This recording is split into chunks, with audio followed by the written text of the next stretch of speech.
gives us goosebumps, isn't it? I got mine when I was 8. Yes, at such a young age, I was told to recite a poem on air. Not the air which you are thinking about, which is all around us, but all India radio. Scared, frightened, and nervous, I thought I would never ever make a visit to this place again. But eventually, I did. And you know what motivated me to do so?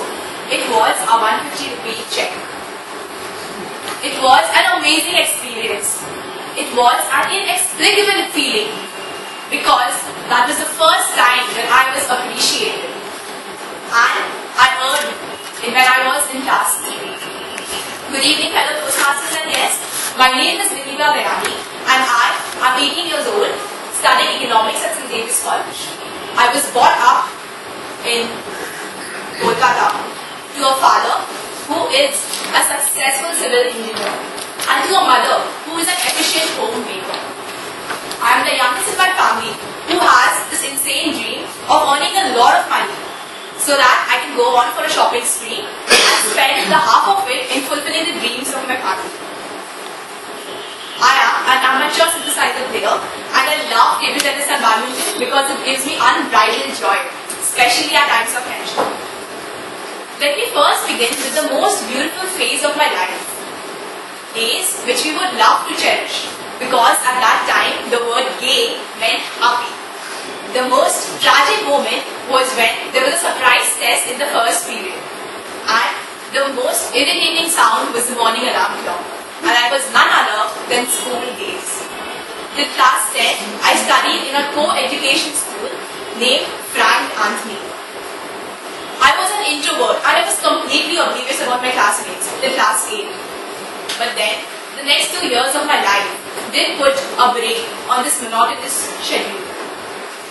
The next 2 years of my life changed everything about me. Only because of a random decision which was taken by the principal of my school, which gave me an opportunity to bloom and which did give me an opportunity to come out of the vicious circle of shyness.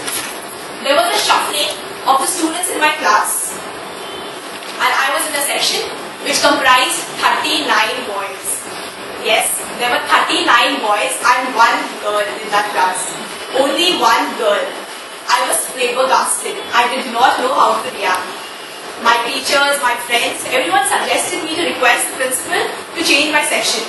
But I did not take any initiative. Because I wanted to experience this weird turmoil. I wanted to experience something new. And it was an amazing feeling. Honestly speaking, it was an amazing feeling. I was pampered by my teachers. And because of which I was considered to be a resourceful girl in my class. I made loads and loads of friends and they were ever ready to help me at any point of time. Being with boys for 6 hours every day was like living in a world where sorrows never existed, where everything was as natural as life itself. Wow, those were the 2 best years of school life, which I always fantasize of going back. I did my class 2 from Loreto House, an all-girls school. At first, I did not want to change my school, but my father, he made me realize that yes, I should come out of the shell of easygoing life. In the beginning, I felt very awkward, but then, the last 2 years of school life was simply terrible. I learned, I became bold, and I became more confident. In school, everything is as simple as ABC. But when you come out of that easygoing life, when you come out of that comfort zone, you realize what life is all about. I had to discover what I was passionate about. And I did discover that economics was my cup of tea, which I am successfully pursuing. And the most extraordinary mentor who has always been like a guiding light in my life, my elder brother. Although I annoyed him a little, but he's always there to listen to all my silly problems, even when he's super busy. Maybe where I stand today is partially because of him. Last but not least, my parents. The people who have always been like strong pillars at the dire hour of need.